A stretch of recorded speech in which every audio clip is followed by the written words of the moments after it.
কাঁচা লঙ্কা দিলাম। আর কীরকম কল কল করে ফুটছে, চিনির রসটা গলে গিয়ে কীরকম জলের মতো নেমে গেছে, ওকে এবার কল কল করে ফুটছে। দেখুন এক ছিটে করে জল নিয়েছে, শুধু চিনির রসে হচ্ছে।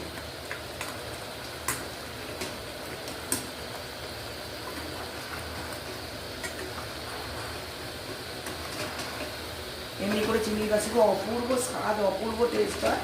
আমি যেমন করে করেছি তেমন করে আপনারা করে একবার খেয়ে দেখবেন।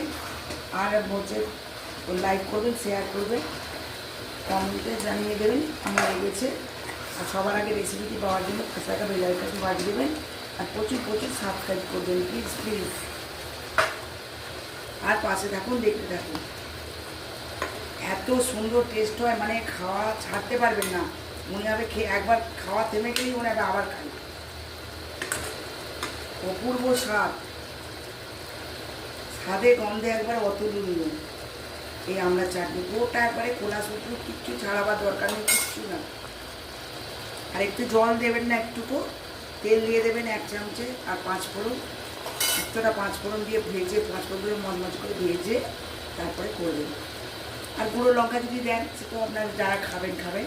আর একটুখানি ভিনিগার এতে আমি দিয়ে দেবো, একটু ভিনিগার দেবো যাতে আচারটা খুব অনেক দিন ধরে থাকে। 2-3 মাস ধরে রেখে দিলে রেখে খাওয়া যাবে ভিনিগার। হালকা একটু ভিনিগার দেবো।